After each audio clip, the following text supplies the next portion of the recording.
لا حول ولا قوة إلا بالله العلي العظيم. أعوذ بالله من الشيطان اللعين الرجيم. بسم الله الرحمن الرحيم. الحمد لله رب العالمين. الصلاة والسلام على أشرف الأنبياء والمرسلين سيدنا وطبيب نفوسنا وشفيع ذنوبنا ومولانا بالقاسم محمد اللهم صل على محمد وعلى آل بيته الطيبين الطاهرين المعصومين المظلومين لا سيما بقية الله في الأراضين واللعنة الدائمة على أعدائهم أجمعين إلى قيام يوم الدين. رب اشرح لي صدري ويسر لي أمري واحلل عقدة من لساني يفقه قولي. أما بعد فقد قال المعصوم عليه السلام: من مات وهو بآل محمد مات شهيدا، ومن مات وهو على حب آل محمد مات مغفورا، ومن مات وهو بآل محمد مات مستكمل الإيمان. سورہ فاتحہ بے نظر اسیران کربلا شہدائے کربلا.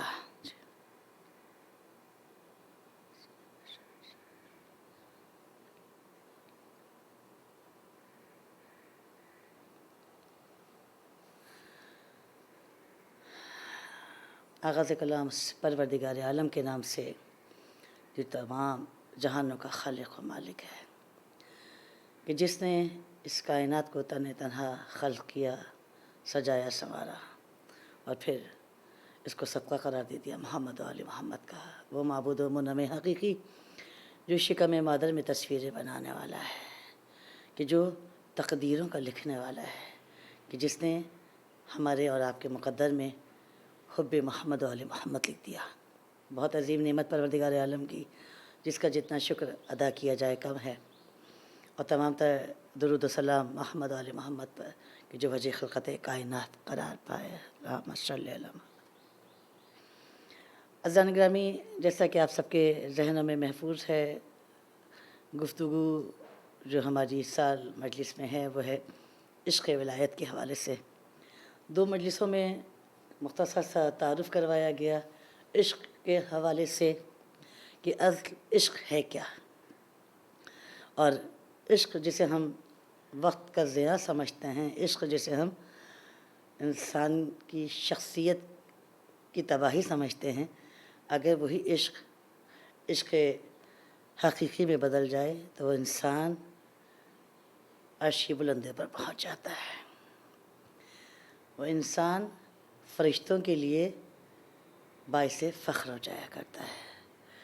اور پھر ولایت بہت مختصر گفتگو ہے، کیونکہ اتنی وقت نہیں ہے، دامن وقت میں اتنی گنجائش نہیں کہ ہر بات کو تفصیل سے بیان کیا جائے.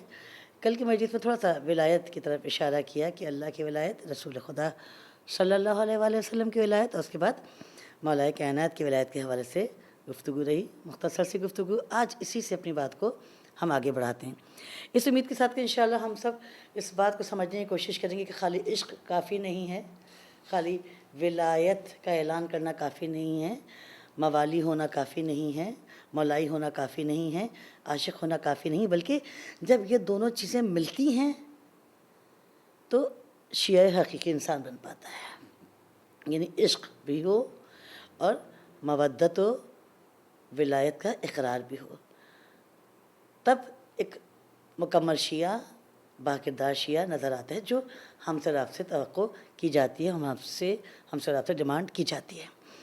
عزیزان گرامی، کل جو مجلس کا موضوع ہم نے اختتام کیا اس حوالے سے بس تھوڑا سا اشارہ دیتے چلیں کہ پروردگار عالم نے مولا کی ولایت پر دین کو کامل ہونے کا اعلان کر دیا ہے. فرمایا: اعوذ باللہ من الشیطان الرجیم، الیوم اکملت لکم دینکم واتممت علیکم نعمتی. آج میں نے آپ کے لیے دین کو کامل کر دیا اور آج اپنی نعمتوں کو تمام کر دیا. یہ ارشاد الہی اس بات کی واضح اور بین دلیل ہے کہ اعلان ولایت دین کے کامل ہونے پر کہ بین اور واضح ترین دلیل ہے۔ اگر اعلان ولایت نہ ہوتا تو دین ناقص رہ جاتا۔ رسول گرامی پردہ فرما گئے، اس کے بعد کوئی ہدایت نہیں رہتی، لیکن یہ سلسلہ اللہ نے باقی رکھا اور اپنے رسول کے ذریعے سے اس کا اعلان کروایا تاکہ کوئی یہ نہ کہہ سکے کہ رسول چلے گئے، اپنا جانشین کسی کو بنا کے نہیں گئے، اب ہم جائیں تو کہاں جائیں، ہم کریں تو کس کی پیروی کریں۔ اس لیے پروردگار عالم نے نہ صرف ایک اعلان کروایا بلکہ ایک مہر ثبت کر دی۔ وہ کیا مہر تھی کہ آج کے دین کامل ہو گیا، نبوت کے اختتام سے پہلے امامت کا اعلان ہو گیا۔ بس کبھی آج جو آیہ کریمہ آپ کے سامنے قرأت کریں گے اور بات کو آگے بڑھائیں گے وہ آیہ مباہلہ ہے۔ ابھی آپ نے غدیر کے ایام گزارے، ابھی آپ نے مباہلہ کے ایام گزارے، اور مباہلہ وہ عید ہے جسے کہا جاتا ہے اہل بیت کی فتح کا دن ہے، جس پہ اہل بیت کو اللہ نے تمام کائنات میں سب پہ عزت دے دی۔ کس طرح سے کہ باقاعدہ سورہ یہ آل عمران کی آیت نمبر 61 میں ارشاد ہوا اپنے حبیب سے، اعوذ باللہ من الشیطان الرجیم فَقُلْ تَعَالُوا نَدْعُوا أَبْنَاءَنَا وَأَبْنَاءَكُمْ وَنِسَاءَنَا وَنِسَاءَكُمْ وَأَنفُسَنَا وَأَنفُسَكُمْ۔ پس اے رسول ان سے کہہ دیجئے، کیا کہہ دیجئے؟ کہ تم اپنے اپنے فرزندوں کو لاؤ، تم اپنے اپنے فرزندوں کو لاؤ، میں اپنے فرزندوں کو لاتا ہوں، تم اپنی اپنی عورتوں کو لاؤ، تم اپنے اپنے نفسوں کو لاؤ، اور پھر ہم مباہلہ کریں۔ میں بہت تیزی سے اپنی بات کو گزاری نظر جانے گیا میں، کیونکہ دامن وقت میں اتنی گنجائش نہیں کہ بہت تفصیل میں بات کی جائے، لیکن اتنا ضرور کہوں گی کہ اس مباہلے نے اہل بیت کی شخصیت کو، ان کے نور کو اور نورانی کر دیا۔ کہ جب رسول تاریخوں میں جو ہمیں ملتا ہے، مستند تواریخ میں جو ملتا ہے وہ کیا ہے کہ رسول گرامی اس انداز سے مباہلہ کے میدان میں آئے ہیں کہ رسول آگے ہیں، آغوش میں حسن حسین ہیں، فاطمہ پیچھے ہیں، ان کے پیچھے مولا کائنات ہیں۔ اور اگر اس کو اس طرح سے سمجھا جائے تو یقیناً غلط نہ ہوگا کہ آگے نبوت ہے، پیچھے امامت ہے، اور بیچ میں آئمہ کی ماں ہے جس سے نسل امامت کو چلنا ہے۔ یہ اور بہتر بات ہو جائے گی کہ فاطمہ نبوت کا دفاع کرنے والی بھی ہیں اور فاطمہ ولایت کا دفاع کرنے والی بھی ہیں۔ فاطمہ درمیان میں ہیں، اگر فاطمہ کو درمیان سے اٹھا لیا جائے، ذات فاطمہ تو زہرا کو مباہلہ کے درمیان سے نکال لیا جائے تو پھر مباہلہ کی کوئی حیثیت باقی نہیں رہتی، کیونکہ اسی چیز کو دیکھ کر، بی بی کو آتے دیکھ کر نصارہ نجران نے کہا تھا ہم اسے مباہلہ نہیں کر سکتے، اگر یہ ایک مرتبہ ہاتھ اٹھا دیں گے تو کیا ہوگا، ہم پر عذاب نازل ہو جائے گا۔ پس زن گرامی، رسول نے کہا علی میری جان ہے۔ کس طرح کہا کہ جب کہا کہ اپنے نفسوں کو لاؤ تو رسول اپنے نفس کی جگہ کسی لے کر گئے، مولا کائنات کو لے کر گئے، علی نفس رسول ہو گئے۔ اسی حوالے سے کہ واقعہ ذہن میں آیا، آگے بات بڑھانے کے لیے عرض کرتے چلے کہ ایک مرتبہ خدا کے رسول اپنے اصحاب کے ساتھ بیٹھے ہوئے تھے، گفتگو ہو رہی تھی۔ اصحاب نے کہا خدا کے رسول بتائیے آپ کے اصحاب کون ہیں، آپ ہمیں ان کے نام بتا دیجئے۔ تو خدا کے رسول نے اصحاب کے نام بتانے شروع کر دیے، یہ ہے یہ ہے یہ ہے یہ ہے، لوگ سنتے رہے۔ پھر کہا یا رسول اللہ اپنے اصحاب کے نام بتائیے۔ پھر رسول خدا نے سارے اصحاب کے نام دے دیے۔ اب لوگ بڑے حیران ہیں کہ بار بار اصحاب کے نام پوچھے جا رہے ہیں لیکن علی کا نام تو کہیں بھی نہیں آ رہا ہے۔ تو کہا یا رسول اللہ آپ نے تو علی کا نام کہیں بھی نہیں لیا۔ تو خدا کے رسول نے مسکرا کے فرمایا علی تو میری جان ہے، علی تو میری جان ہے، علی میرا نفس ہے، علی میرا صحابی نہیں ہے، علی میری جان ہے، علی میرا نفس ہے۔ تو بس معلوم کیا وزن گرامی، جب ہم کہتے ہیں کہ علی نفس رسول ہیں تو کیسے ممکن ہے وصی رسول نہ ہو، کیسے ممکن ہے ولی خدا نہ ہو، کیسے ممکن ہے اگر ہم مذہب و فرقہ پرستی اور قبیلہ پرستی کی اینک ہٹا کر دیکھیں، تعصب کی اینک ہٹا کر دیکھیں تو معلوم یہ ہوتا ہے کہ دنیا میں اگر کوئی رسول کا نفس ہو سکتا تھا، اگر کوئی رسول کا وسیع جانشین ہو سکتا تھا سوائے علی کے کوئی بھی نہیں تھا جو اس لیاقت کو رکھتا۔ تو پس جانکاری میں یہاں ایک سوال آتا ہے ذہن میں۔ اچھا میں اس سوال کی طرف جانے سے پہلے تھوڑی سی اس چیز کی وضاحت کر دوں کہ کیوں نفس رسول کہا اور کیوں علی کے لیے انتخاب کیا گیا کہ علی کو ہی منتخب کیا جائے ولایت کے لیے، تو مولا کائنات کی کچھ کلمات ملتے ہیں، جس میں سے فرماتے ہیں مولا کہ علی وہ ہیں جو تمام مسلمانوں میں افضل ہیں۔ مسلمانوں نے بت پرستی سے اسلام کا راستہ اختیار کیا، لیکن علی وہ فرد واحد تھے کہ جنہوں نے کبھی بھی بتوں کے سامنے سر نہیں جھکایا اور کبھی بھی ان کے آگے سجدہ ریز نہیں ہوئے، کیونکہ پیغمبر اسلام نے ان کی تربیت کی تھی، ان کی سرپرستی کی ذمہ داری رسول خدا پر تھی۔ تو کیسے ممکن ہے کہ علی جیسی شخصیت، علی جیسی ذات بتوں کے آگے سر جھکا دیں؟ بس اذان گرامی، آج تھوڑا سا مولا کائنات کے خطبہ نہج البلاغہ کے خطبہ نمبر 190 سے بہت ساری باتیں کریں گے، جتنا دامن وقت میں گنجائش ہے صاحب سے، کہ کس طرح سے مولا اپنے متعلق بیان فرما رہے ہیں۔ کیا فرما رہے ہیں مولا؟ کہ فرماتے کہ یہ علی کے فضائل ہیں، کہ جو مولا کبھی ایسا نہیں ہوا کہ مولا نے فضائل بیان کیوں، لیکن کچھ مقامات ایسے تھے جہاں ضرورت تھی اس بات کی کہ لوگوں کو بتایا جائے فضائل علی کیا ہیں۔ کیوں ایسا نہیں کہ رسول نے رشتہ داری کی بنیاد پہ، داماد ہونے کی بنا پر علی کو اپنا وصی بنایا، اللہ کا ولی بنایا، بلکہ علی ان خصوصیات کے حامل تھے، ان خصوصیات کے مالک تھے۔ خود مولا کائنات اس خطبے میں فرماتے ہیں، خطبہ نمبر 190 میں فرماتے کہ کنت اتبعہ اتباع الفصیل اثر امہ، میں رسول اللہ صلی اللہ علیہ وآلہ وسلم کے پیچھے پیچھے اس طرح چلتا تھا جیسے کوئی اونٹنی کا بچہ اپنی ماں کے پیچھے چلتا ہے۔ یعنی اونٹنی کا بچہ اپنے ماں کے پیچھے پیچھے چلتا ہے، تو میں بھی رسول کے پیچھے ایسے ہی اتباع کرتا تھا، اور میں رسول کے پیچھے ایسے ہی قدم بقدم چلتا تھا۔ یہی وجہ ہوئی کہ رسول کے بعد اگر کوئی وصایت کس کو ملی، ولایت کس کو ملی، تو وہ مولا کائنات ہے۔ یہاں تھوڑا سا اپنی بات کو روکتے ہیں اور اشارہ کرتے چلے بڑی خوبصورت واقعے کی طرف، کیونکہ ہم لوگ یہ سمجھتے ہیں کہ شاید یہ مولا کائنات کا خاصہ تھا کہ وہ رسول کے قدم با قدم چل رہے تھے، ایسا نہیں ہے، بلکہ جنہوں نے مولا کائنات کو سمجھا اور مولا کائنات کی پیروی کی، انہوں نے بھی اپنے آپ کو ایسا بنا لیا کہ وہ لوگوں کے لیے نمونہ عمل ہو گئے۔ بس ایک مثال اور بات آگے بڑھاتے ہیں کہ جناب سلمان فارسی کے لیے کہا جاتا ہے کہ رسول خدا کے اور مولا کائنات کے اشاروں کو سمجھتے تھے اور اس طرح سے چلتے تھے کہ مولا کائنات کے قدم کے نشان نہیں رہتے تھے، جناب سلمان کے قدم آ جاتے تھے۔ ایک صحابی کہتے مجھے اس بات پہ بڑا رشک آتا تھا کہ سلمان کتنے خوش نصیب ہیں کہ علی کے قدم کا نشان نہیں رہتا اور سلمان کے قدم آ جاتے ہیں۔ تو میں نے سوچا ایسا کیا کرتے ہیں سلمان کہ علی سے اتنا قریب ہیں؟ تو کہتی سوال میرے ذہن میں تھا اور میں نے یہ کہ سوچا کہ کبھی ایسا مجھے موقع ملے گا تو میں ضرور اس سے فائدہ اٹھاؤں گا۔ تو مجھے ایک مرتبہ موقع مل گیا، شدید بارش کا موسم تھا، صبح کے وقت بارش ہو رہی تھی۔ میں نے سوچا کہ ابھی سلمان تو نہیں آ سکیں گے، فاصلہ ہے سلمان کا مسجد سے، میں مسجد کے قریب ہوں، میں فوراً پہنچ جاؤں۔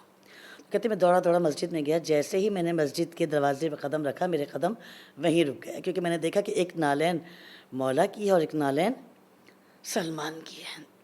میں کھڑا ہو گیا کہ پروردگارہ آج بھی سلمان اتنا مقدم ہو گئے اور پہنچ گئے۔ تو میں نے سلمان سے سوال کیا، اے سلمان ایسا کیا کرتے ہو کہ آج ساری کوشش کے باوجود میں تم سے ہار گیا، آج پھر میں ہار گیا تم سے اور تم کامیاب ہو گئے مسجد پہنچنے میں مجھ سے پہلے؟ تو جواب تو سلمان کو دینا چاہیے تھا نا، لیکن جواب کون دے رہا ہے؟ مولا کائنات دے رہے ہیں۔ کیا فرمایا مولا نے؟ کہ ہم تمہیں بتاتے ہیں کہ سلمان ایسے کیوں ہوئے۔ مولا فرماتے کہ سلمان نے ہماری محبت میں اپنی میں کو ختم کر دیا ہے۔ بس ایسا نہیں کہ یہ بہت بڑا پیغام ہے میرے اور آپ کے لیے کہ اپنی میں کو ہمیں ختم کرنا ہے۔ اگر ہماری زندگی میں رہ کے میں یہ ہوں، میں وہ ہوں، میری یہ حیثیت ہے، تو ہم کبھی بھی مولا کائنات کو فالو نہیں کر سکتے، کبھی بھی ان کی پیروی نہیں کر سکتے، کیونکہ ہمارے اندر وہ میں ہے جو ہمیں آگے بڑھنے نہیں دیتی۔ لیکن سلمان نے اپنی اس میں کو ختم کیا، اپنے وجود کو ختم کیا اور اپنے اندر شخصیت امیر المومنین کو جذب کر لیا۔ نتیجہ کیا ہوا؟ مولا فرماتے ہیں کہ جب ہم قدم اٹھاتے ہیں ہمارے قدم کے نشان پر فوری سلمان کے قدم آ جاتے ہیں۔ یہ کس لیے؟ کہ سلمان نے اپنے اندر سے میں کو ختم کر دیا اور سلمان ہمارے قدم بہ قدم چلتے ہیں۔ بس سزانے کی بھی بہت بڑی بات ہے یہ کہ علی رسول کے قدم بہ قدم چل رہے ہیں، علی رسول کے پیچھے پیچھے چل رہے ہیں اور سلمان مولا کائنات کے پیچھے پیچھے چل رہے ہیں. یہی بات سبب بنی کہ ان کو کہا گیا سلمان اہل بیت منا، سلمان ہمارے اہل بیت میں سے ہیں. جب کوئی اپنے آپ کو مکمل طور پر ختم کر دیتا ہے اور اپنے اندر ان کی محبت کو جذب کر دیتا ہے تو عزیزان گرامی پھر یہ وقت آتا ہے کہ اہل بیت اس کے لیے کہتے ہیں کہ ہم میں سے ہے. بس بات کو آگے بڑھائیں. اسی خطبے میں نے اس لیے اس چیز کو عرض کیا کہ ہم سمجھتے ہیں کہ یہ سب تاریخی واقعات ہیں کہ ظاہر ہے سلمان ایسے تھے ہم کہاں ایسے ہو سکتے ہیں، قمبر ایسے تھے ہم کہاں ایسے ہو سکتے ہیں، بوذر ایسے تھے ہم کہاں ایسے ہو سکتے ہیں. ہم تو مشکلات میں گھرے ہوئے ہیں، ہم تو مسائل میں گھرے ہوئے ہیں، ہمارے لیے تو رزق حلال کمانا بہت مشکل ہے. یہ مردوں کے مسائل ہیں، سب سمجھتے ہیں بہت مشکل ہے. اور جیسے جیسے آخری دور آئے گا تو ایک درہم یا دینار کا حلال کمانا بہت مشکل ہو جائے گا. یہی مشکلات کو فیس کرنا، ان کا مقابلہ کرنا، ان چیلنجز کے آگے زیر نہ ہو جانا ہی تو مولائی ہونا ہے. اگر ہم زیر ہو جاتے ہیں ہم ہار گئے. ہمیں ہارنا نہیں ہے، ہمیں ڈٹے رہنا ہے کہ چاہے میں کم کھلاؤں اپنے بچوں کو لیکن حلال کھلاؤں، حلال کماؤں، اس حلال کو حلال باقی رکھوں. یہ بہت تفصیلات ہے، میرا موضوع نہیں ہے لیکن بس اشارہ میں نے کر دیا. آپ سمجھتے ہیں، مومنات سمجھتے ہیں کہ اس کی تفصیلات کیا ہیں، اور انشاءاللہ کبھی موقع لگا تو آپ کے سامنے عرض کروں گی. تو مولائی ہونا اتنا آسان نہیں ہے کہ آپ کہتے ہیں ہم مولائی ہیں، ہم موالی ہیں. اگر مولائی ہونا دیکھنا ہے، موالی ہونا دیکھنا ہے تو اپنے علماء کو دیکھیں. ہمارے پاس بڑی بڑی مثالیں موجود ہیں، آج کے دور میں بھی مثالیں موجود ہیں. اگر کوئی مولائی ہو جاتا ہے تو مولا خود اس کے پاس آتے ہیں. اگر کوئی صاحب الزمان خود اس کے پاس اس کی زیارت کے لیے آتے ہیں. اگر کوئی مولائی ہو جاتا ہے تو لوگ اس کی بات کو سنتے ہیں. آج ہمارے سامنے سارے علماء مراجع اعظام سر آنکھوں پر، لیکن دو بڑی شخصیات جو اس وقت بہرحال جسے ہم فوکس کر رہے ہوتے ہیں، رہبر معظم ہیں آیت اللہ سیستانی، اور بڑے بڑے علماء مراجع اعظام ہیں. ایسا نہیں کہ ان کی شخصیت کچھ نہیں، لیکن یہ دو وہ ہیں جو ظاہر ہے اس وقت ان کی تقلید کی جا رہی ہے اور علماء مراجع بھی موجود ہیں. تو خلاصہ یہ کہ انہوں نے اپنی میں کو ختم کر کے شخصیت امیر المومنین سے اپنے اندر جاذبیت پیدا کرنے کی کوشش کی ہے. اور یہ بڑی خوبصورت بات ہے کہ مولا کی شخصیت جاذبیت رکھتی ہے. آپ جتنا جتنا ان کی شخصیت کو پڑھیں گے، سنیں گے، سمجھیں گے، آپ ان کی طرف کھنچتے چلے جائیں گے. یہ بہت بڑی خاص بات ہے مولا کی شخصیت کی. بس عزیزان گرامی بات آگے بڑھاؤں. ایک تذکر تھا، بہت ضروری تھا آج کے زمانے میں، کیونکہ بہت محنت کر رہے ہوتے ہیں کچھ افراد، بہت اپنے آپ کو زحمت میں ڈال رہے ہوتے ہیں، بہت تکلیفیں اٹھا رہے ہوتے ہیں، لیکن اس کے باوجود لقمہ حلال ان کے بچوں تک نہیں پہنچ رہا تھا. آگے امام فرماتے ہیں کہ میں بچہ ہی تھا کہ رسول نے مجھے اپنی آغوش میں لے لیا، میری سرپرستی کی ذمہ داری اپنے پر اٹھا لی. رسول مجھے اپنے ساتھ ساتھ رکھتے تھے، بستر پہ مجھے اپنے پہلو میں سلاتے تھے، میرے جسم سے اپنے آپ کو مس کیا کرتے تھے. آپ خود سوچنے والی بات ہے، جس کا جسم رسول سے مس ہو جائے اس سے زیادہ پاک و پاکیزہ دنیا میں کوئی نہیں ہے. پھر اگر ان کے لیے کہا جائے کہ انما یرید اللہ لیذھب عنکم الرجس اہل البیت ویطہرکم تطہیرا، تو یقیناً یہ حق رکھتے ہیں، حق بجانب ہیں. رسول جن سے اپنے آپ کو مس کر رہے ہیں، رسول اپنی خوشبو سنگھاتے تھے. مولا فرماتے ہیں اس خطبے میں کہ رسول خدا مجھے اپنی خوشبو سنگھاتے تھے. پہلے آپ کسی چیز کو چباتے تھے اور چبانے کے بعد اس کو نرم کر کے نوالا بنا کے میرے منہ میں ڈالتے تھے. اور پھر فرماتے کہ انہوں نے میری کسی بات میں جھوٹ کا شائبہ بھی نہیں دیکھا. یعنی میں نے زندگی میں کبھی جھوٹ نہیں بولا ہے، نہ ہی میں نے زندگی میں کوئی لغزش کی ہے. تو بس عزیزان گرامی جو شخص اس طرح سے اپنی صفات کو بیان کر رہا ہے، بات یہاں ختم نہیں ہوئی. آگے بھی امام فرماتے ہیں کہ آپ روزانہ مجھے اخلاق حسنہ سے روشناس کروایا کرتے تھے اور تاکید کرتے تھے کہ اس پہ عمل کرو. یعنی استاد کیسا ہے، مربی کیسا ہے، تربیت کرنے والا کیسا ہے، خود عمل کر کے بھی دکھا رہا ہے اور تاکید بھی کر رہا ہے کہ دیکھو اس پہ عمل کرنا ہے. اور بڑا پیغام ہم سب کے لیے عزیزان گرامی کہ صرف کہنے سے کام نہیں ہوگا، بلکہ ہم صاحبان ممبر جو ہیں، جو بھی ہیں حضرات، ان کو بھی پریکٹیکلی کر کے دکھانا ہوگا، اپنے عمل سے ثابت کرنا ہوگا. ممبر پہ آ کے بلند و بالا دعوے کرنا، ممبر پہ آ کے بڑی بڑی باتیں کر لینا کوئی خوبی نہیں ہے. عملی زندگی میں علی والا ہو جانا بہت بڑی بات ہے، یہ بہت بڑی بات ہے کہ ہم پریکٹس میں علی والے بن کے دکھائیں. اور وہ کب ہوتا ہے کہ جب جو وہ کہتے جائیں ویسے ویسے کرتے چلے جائیں. رسول ان کو اخلاق سکھاتے تھے اور کہتے تھے اس پہ عمل کرو، اور مولا کائنات اس پہ باقاعدگی سے عمل فرمایا کرتے تھے. فرماتے کہ اس وقت مکے میں صرف ایک گھر تھا جس میں مسلمان تھا، وہ گھر رسول خدا کا تھا، جس میں جناب خدیجہ تھیں، رسول گرامی تھے، اور تیسرا میں تھا. اور جب بھی میں وہ شخص تھا کہ جو جب سال میں ایک مرتبہ رسول گرامی غار حرا میں تشریف لے جاتے تھے، ان کے ساتھ ساتھ ہوتا تھا، میں ان کی قدم بقدم چلتا تھا. اور جب پہلی مرتبہ ان پر وحی کا نزول ہوا تو میں نے کسی کی چیخ کی آواز کو سنا. رسول خدا نے مجھ سے سوال کیا، یا علی تم نے کوئی آواز سنی؟ کہا یا رسول خدا یہ کس کی آواز تھی؟ فرمایا شیطان کی چیخ کی آواز ہے. کیوں؟ کہا کہ اس وحی کے آنے سے، قرآن کے نزول ہو جانے سے شیطان اپنی عبادت سے مایوس ہو گیا. اس کے بعد خدا کے رسول نے فرمایا اے علی جو میں دیکھتا ہوں تم دیکھتے ہو.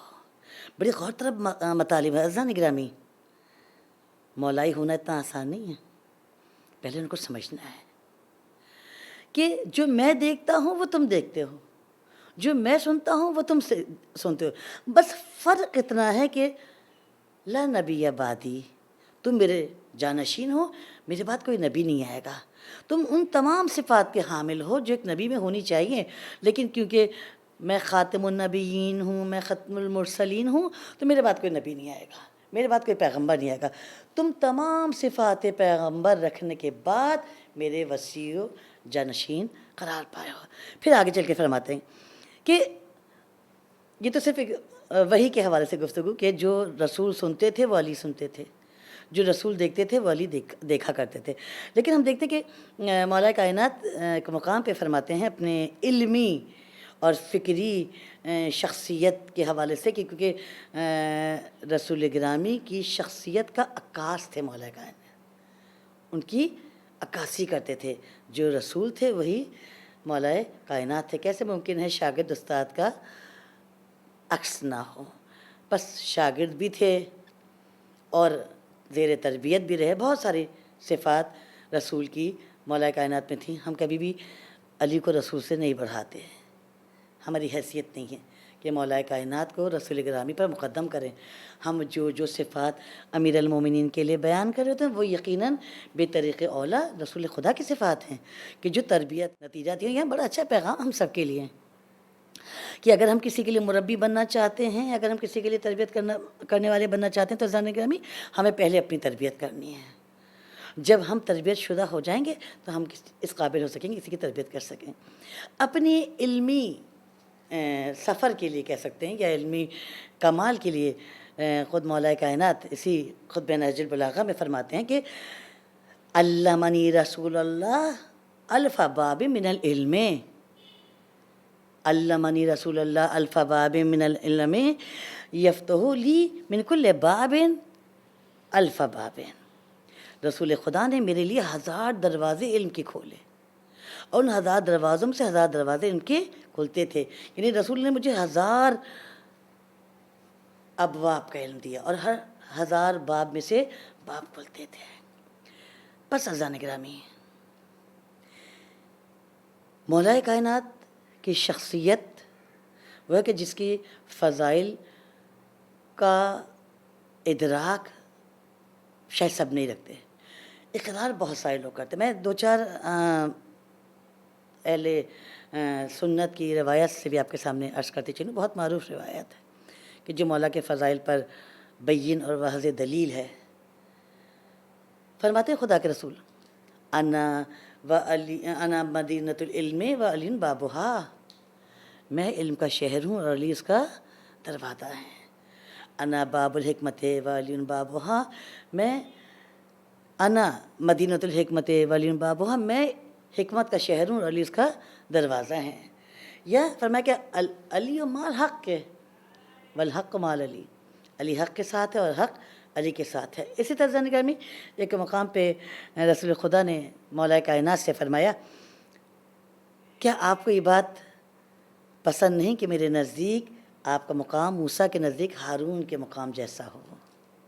بس فرق اتنا ہے کہ میرے بعد کوئی نبی نہیں ہوگا. یعنی رسول خدا خود مولا کائنات سے سوال کریں کہ اے علی کیا آپ کو یہ بات پسند نہیں ہے کہ میرے نزدیکیوں میں آپ ہیں, کہ آپ کی بات پسند ہے کہ میرے بعد آپ کا منزلت اور مقام ایسا ہے جیسے موسیٰ کے بعد ہارون کا. یعنی تمام وہ خصوصیات جو جانشین میں ہونی چاہیے وہ علی میں موجود ہیں, جس کا اعلان رسول گرامی وقتاً فوقتاً کر رہے ہیں. کبھی بستر پہ لٹا کے, کبھی اعلان غدیر, اور کبھی ان کی شجاعت و بہادری کا دم بھرتے ہوئے فرماتے ہیں لا فتح الا علی لا سیف الا ذوالفقار. نہ کوئی جوان علی جیسا ہے, نہ کوئی تلوار ذوالفقار جیسی ہے. کبھی فرماتے ہیں کہ علی کی عبادت ثقلین کی, علی کی ایک ضربت جنگ خندق میں ثقلین کی عبادت سے بہتر ہے. کبھی فرماتے ہیں کہ کل ایمان کل کفر کے مقابلے میں آ رہا ہے. یعنی اتنا علی صاحب ایمان نہیں ہے, علی کل ایمان ہے. علی کل ایمان ہے, اس کا مطلب کیا ہوا؟ جہاں جہاں علی جا رہے ہیں وہاں وہاں ایمان جا رہا ہے. اور جب میں نے ابھی آپ کے سامنے حدیث عرض کی الحق مال علی علی و مال حق, کہ حق علی کے ساتھ ہے, اس کا مطلب کیا ہوا؟ علی ایمان ہے اور حق ان کے پیچھے پیچھے. اب بس جہاں جہاں ایمان جائے گا حق اس کے پیچھے پیچھے جائے گا. میرے اور آپ کے لیے سوچنے والی بات ہے کہ دیکھیں علی کہاں جا رہے ہیں. بس جہاں علی جا رہے ہیں مجھے اور آپ کو بھی وہیں جانا ہے, کیونکہ جہاں علی جا رہے ہیں وہاں پر حق جا رہا ہے. بس عزیزان گرامی, شخصیت امیر المومنین قابل پیروی ہے. علی مولا ہیں, ہم مولائی ہیں, لیکن ہمارا مولائی ہونا ہمارے عمل سے ثابت ہونا چاہیے, صرف الفاظ سے نہیں, صرف زبان نہیں بلکہ عملی. خوشیوں میں خوش ہو جانا یقیناً مولائی ہونا ہے, غم میں غمگین ہو جانا یقیناً مولائی ہونا ہے, لیکن خوشیوں میں حد سے تجاوز کر جانا یہ مولائی ہونا نہیں ہے. غم میں حد سے تجاوز کر جانا یہ مولائی ہونا نہیں ہے. نہ ہم ان کی خوشیوں میں ان سے زیادہ خوش ہو سکتے ہیں, نہ ہم ان کے غم میں ان سے زیادہ غمگین ہو سکتے ہیں. یعنی کیا؟ بہت معذرت کے ساتھ, لیکن یہ کچھ ذہن میں آیا اس لیے عرض کرتے چلوں کہ ابھی ظاہر ایام گزرے ولادتوں کے, اور ایام ہم نے گزارے غدیر و مباہلہ کے. ایسی ایسی منقبتیں پڑھی جا رہی ہوتی کہ جو سمجھ میں نہیں آتا کہ اس کی دھن کس طرح سے بنائی گئی ہے. لیکن ہم یہ کہہ کے کہہ دیتے ہیں بھئی منقبت ہے, اس میں میوزک بھی چل رہا ہے, سب کچھ جو شاید قابل اعتراض حد تک آگے چلا جاتا ہے. اسی طرح غم میں بھی آگے بڑھ جاتے ہیں.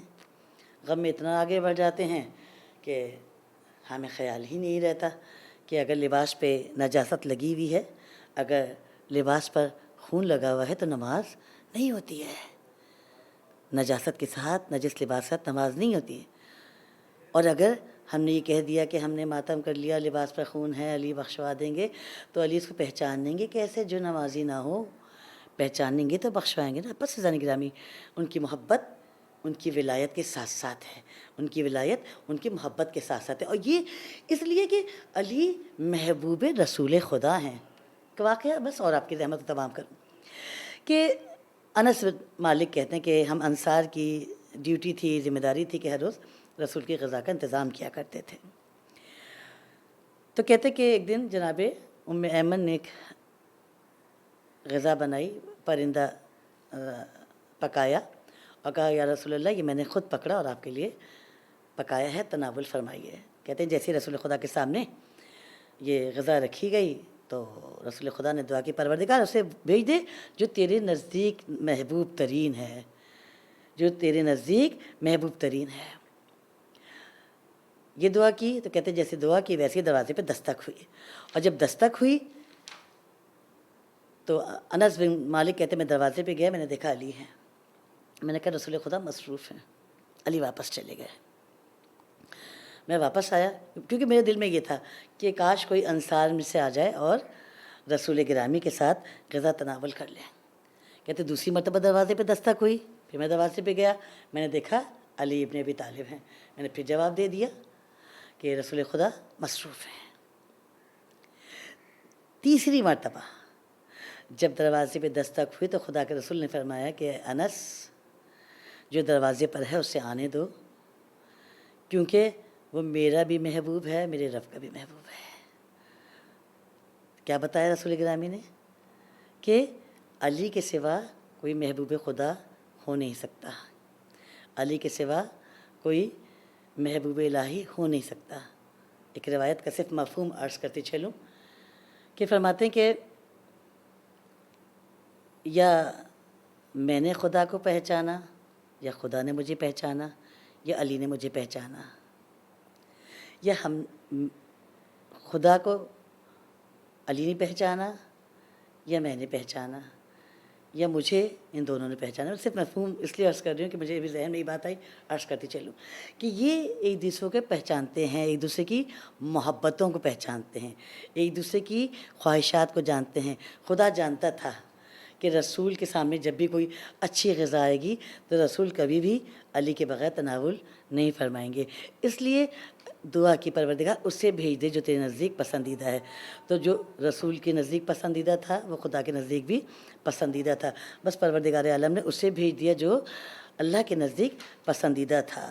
بس عزیزان گرامی، معلوم یہ ہوا کہ علی کی محبت رسول کی محبت ہے اور رسول کی محبت خدا کی محبت ہے، اور جو ان کی محبت کو سمجھ لے وہ اپنی زندگیوں کو سنوار لیتا ہے، اور جو واقعاً حقیقی معنی میں بار بار اس بات کی تکرار کر رہی ہوں، مولائی ہو جاتا ہے، وہ اپنے کردار کو اس طرح سے بنا لیتا ہے کہ وہ دیکھتا ہے کہ مولا نے کبھی زندگی میں اول وقت نماز کو ترک نہیں کیا، یہاں تک کہ جنگ بھی ہو رہی ہے تو بار بار آسمان کی جانب دیکھ رہے ہیں۔ کسی نے سوال کیا کہ مولا بتائیے کیا وجہ ہے کہ بار بار آسمان کی جانب آپ نظر دوڑاتے؟ تو امام نے فرمایا میں یہ دیکھ رہا ہوں کہ وقت نماز تو نہیں ہوا، جو علی میدان جنگ میں بھی وقت نماز کا اتنا خیال کر رہا ہے، ہم چاہنے والوں کو چاہیے، ہم محبین کو چاہیے کہ ہم اپنی عزاداریوں میں، اپنی مجلسوں میں اس بات کا ضرور خیال رکھیں کہ ہماری مجالس اذان کے ساتھ نہ ٹکرائیں، ہمارے پرساداری اذان کے ساتھ نہ ٹکرائے۔ ہم اس طرح سے نہ شب بیداریوں کا کوئی انکار کرتا ہے، یقیناً پرسہ دینا ہے، شب بیداری کریں، لیکن وہ شب بیداریاں اس طرح سے اس کا انتظام کیا جائے کہ اذان صبح سے پہلے اس طرح فارغ ہو جائیں کہ جو مسجد میں موجود ہیں وہ نماز پڑھے بغیر مسجد سے باہر نہ آئیں۔ یہ کردار علی عزیزان گرامی، اور یہی کردار علی تھا جو سبب بنا کہ لوگ علی کے دشمن ہو گئے، اور ایسے دشمن ہوئے کہ وہ دشمنی علی کی ذات پہ ختم نہیں ہوئی بلکہ علی کی نسلوں تک چلی گئی۔ ہم اور آپ دعائے ندبہ پڑھتے ہیں، یقیناً غدیر پہ بھی پڑھی گئی، یقیناً عید مباہلہ پہ بھی پڑھی گئی۔ دعائے ندبہ کبھی اس کے مفہوم کو سمجھنے کی کوشش کریں کہ وہ دعائے ندبہ کیا ہے۔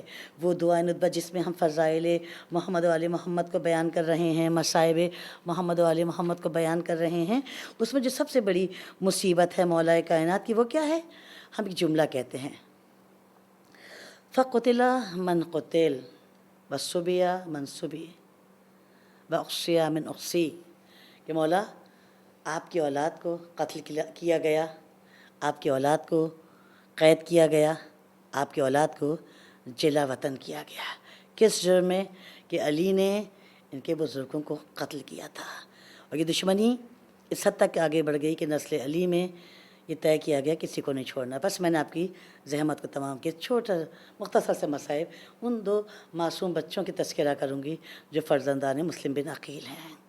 وہ بچے جو بعد شہادت حضرت مسلم بن عقیل کوفے کی گلیوں میں پریشان حال پھر رہے تھے، جنہیں قید کیا گیا، اور جب معلوم ہوا زندان بان کو کہ یہ اولاد رسول خدا ہیں، یہ خانوادہ اہل بیت سے تعلق رکھتے ہیں، تو اس نے یہ کہہ کہ رات کی تاریکی میں اس کو رہا کر دیا کہ تم کوفے کے راستے پہ چلے جاؤ۔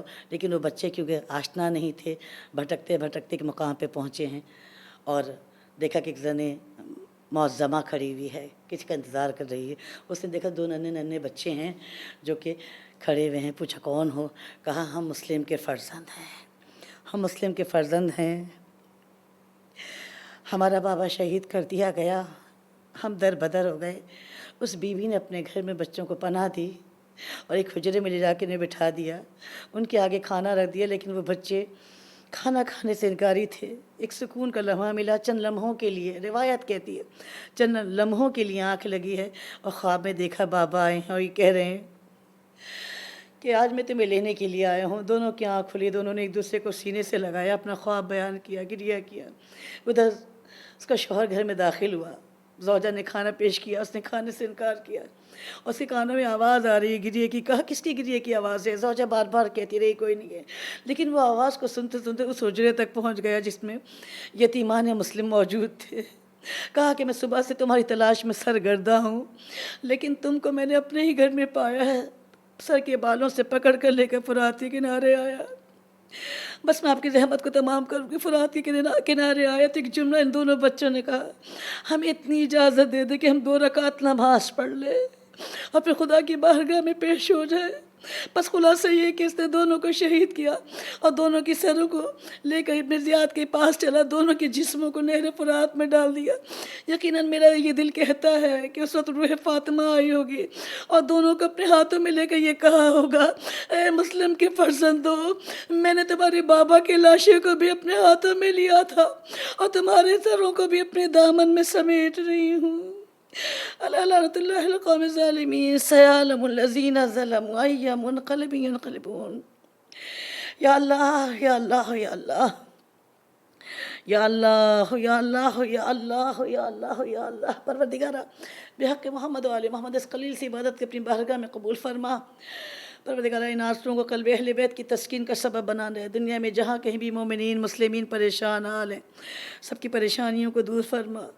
اس وبا سے، کرونا کی وبا سے پوری دنیا کو نجات دے دے۔ علماء اعظام کا سایہ ہمارے سر پہ سلامت رکھ۔ ہمیں علماء حق کی اطاعت پیروی کرنے کی توفیق عطا فرما، جب تک زندہ رہے محمد و آل محمد کا ذکر کرنے، ان کی زیارت سے بہرہ مند ہونے کی توفیق عطا فرما۔ بعد موت ان کی شفاعت کا مستحق قرار دے دے۔